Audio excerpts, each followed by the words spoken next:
Hey, it's CrossFitTracking.com here to do a follow-up review after using the Garmin Fenix 6S.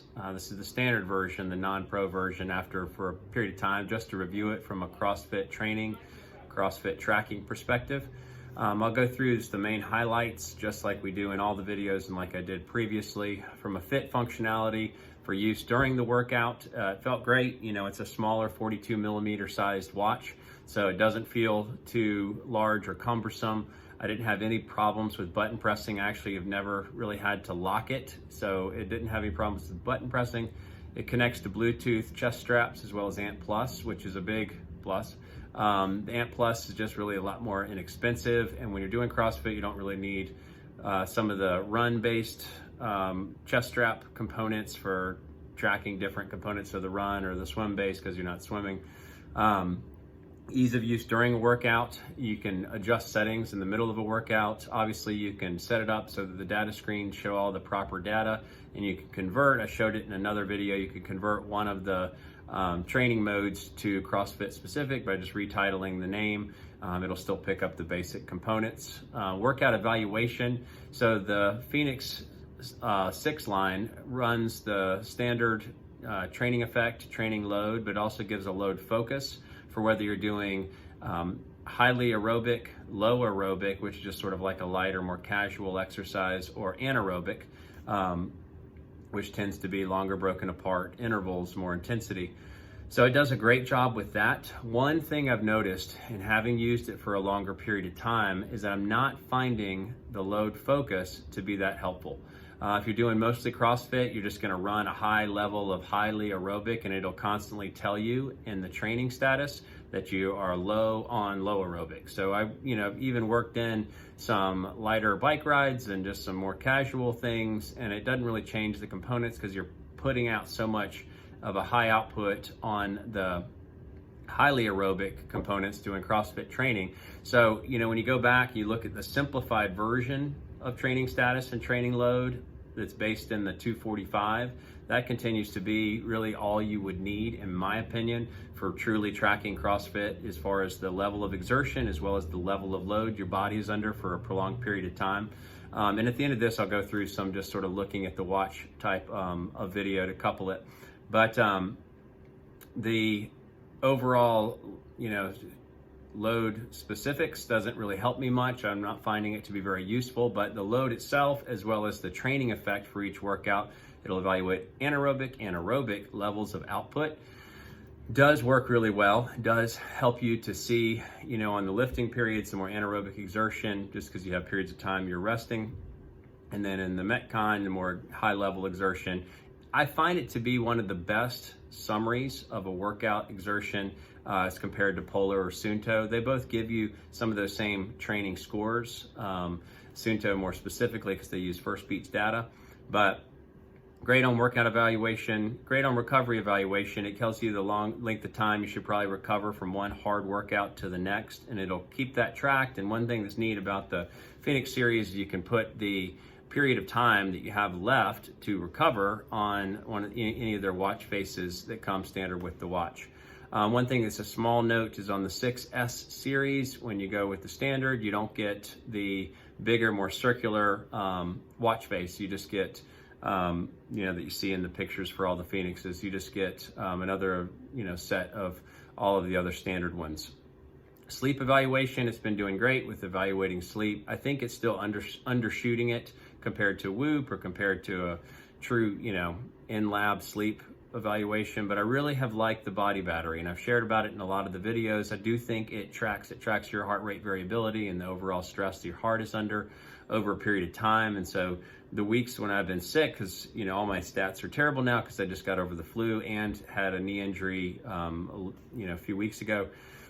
So it'll tell you, how depleted your body is or how depleted the resources are within your body. So I do find that to be a very useful tool. For tracking your overall expenditure over the course of a week's time.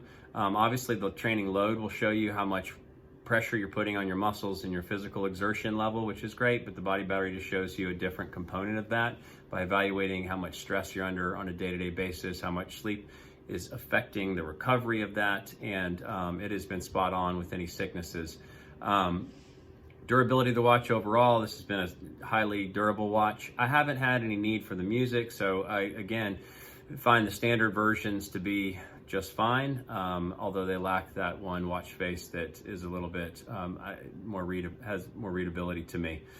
Special features for CrossFit, as I've gone through in other videos, you can set up a dedicated CrossFit workout function because they allow you to edit any of the workouts and change the name and change the data screens, and so you can customize it really well, which is fantastic, as well as you can just hit one button on the bottom right button, and it'll set your round time. So it's called a lap function if you're going and doing laps and you want to time yourself on a certain distance, but it works great for doing rounds for time, for tracking your overall time per round, so you can look back over the course of it.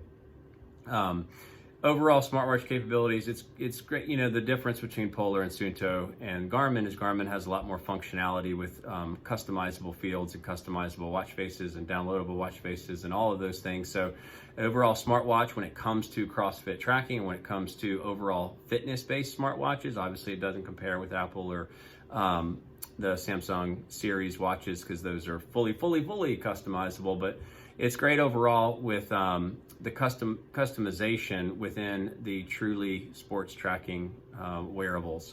So battery life has been great. The 6S series runs on a shorter battery time frame, like 9 days versus 14 on the 6 full. But I found that you don't have to charge it, very often, just go about a week. And it has a really good function where if you start to get near zero, because I went on vacation and I didn't take the charger, and it starts just to turn off basic things so that you can continue to stretch out the battery as long as possible. And it did that on its own. I didn't change any of the power settings, and you can do all that as well. But overall, it's been a great watch.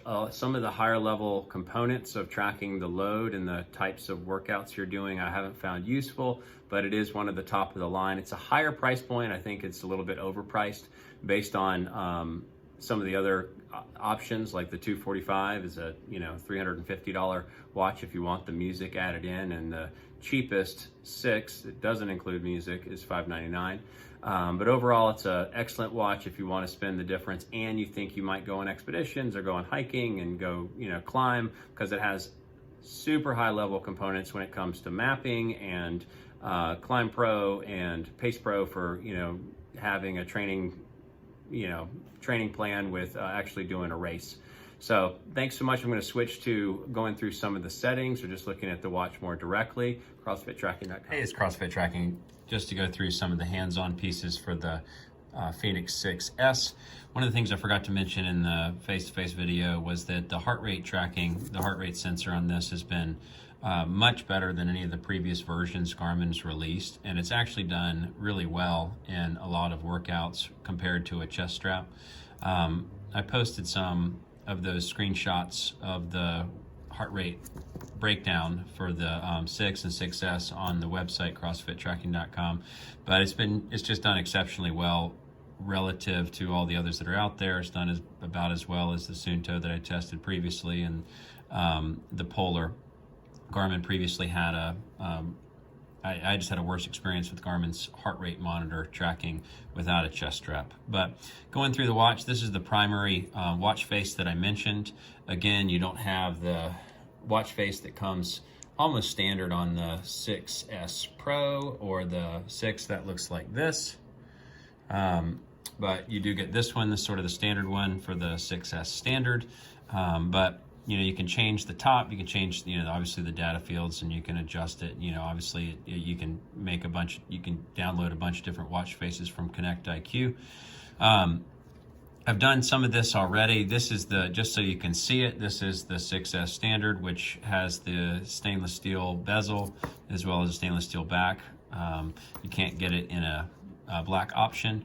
I purchase bands from Amazon all the time because they're so inexpensive. The band for the 6S was a little bit short because I think they were making it for a female's wrist, but it just was a little too short for me. So just, a basic $8 band has worked really well. Great, quick release clasps, and then everything's been fine there. But looking through it, you have the condensed widgets, which you can obviously change. You can go into settings and go back to traditional widgets by turning the widget glances off. But I'm sort of in between one or the other, whether it's better preferred to use the condensed widgets. My body battery is considerably low. But the training status, looking at it, you can see that it shows the different types of training that you do. So it'll base the color system based on the type of specific load that you're placing your body under. So anaerobic, aerobic high, aerobic low. So obviously it always just shows low aerobic shortage. So I'm not doing enough casual exercising, but that's fine. That's again what I said is the not as useful metric. But this is probably one of the best components for tracking your, overall intensity of workouts over a period of time. So as you get more fit, it sets a different optimal range. As your VO2 max goes up, it knows it, and it adjusts what your target goal for the week as far as the load should be. So that's been really helpful. You can see, all the basic components. For your last activity, one of the things that the 245 doesn't offer, and I don't remember if the 945 offers it, but you can go into your most recent workout, and it'll show you all the stats and components. So you can have your last sport as one of the widgets, and you can go into it and actually dive into some of the details to see the impact on your body and the overall training effect, as well as, heart rate, zones, and all the basic things which you can't always access on other watches or the other operating systems for the different watches they put out. So you have all the basics, weather, sunset, health stats, steps, pulse ox. There's something interesting with the most recent update. So I only use pulse ox at night during sleep. I don't find it to be very useful during the day. And one of the things just to mention about the Garmin series of watches is I don't think they're taking into account the respiration and the pulse ox into your sleep quality. It's just sort of a metric that's just sort of there, but it doesn't help you understand anything better about how it affects your overall health and wellness. But either way, I don't have pulse ox on during the day. I just have it on at night, and it'll show that. But with the most recent update to 5.0 on the operating system side, my stress tracking and therefore my body battery tracking during night, and you won't be able to see it here, is just not tracking as clearly as it used to be. So it's not tracking it continually throughout the night, and I'm not sure if some sort of setting to the sensor on the pulse ox side is messing up the tracking of the stress through the night. But I'm going to test it a couple nights on turning the pulse ox off, because again, it's just it's a component that I don't know has a whole lot of value. Music control, so you still have the ability to control music, so you can once you start it on your phone, you can control by skipping ahead or going back on the watch itself. So that's still a basic function that's available even when you don't have music. Hydration I like a lot, so you just download the widget and it syncs it there and syncs it back. Any of the other things that I would just mention that are worthwhile, the clocks is really good, so I use it for alarms. I've transitioned to the 6 Pro Sapphire, but use it from the alarms. The timers I just use for intermittent fasting, and go from there. So stopwatch, you can just easily get to a quick trigger on that. All the other settings, you can go through other reviews to sort of take a look at how you adjust. The only other one that is useful to be aware of is on the user profile. Actually, false. On the activity tracking, that's where you change the pulse ox mode. At least that's one of the ways I know that you can change it to off. I'm just going to go ahead and turn it off now so that I can track it tonight. Into the system settings, you go into backlight and you can change it during activity or not during activity and make it brighter. It has a bunch of different levels of brightness, which is useful to me.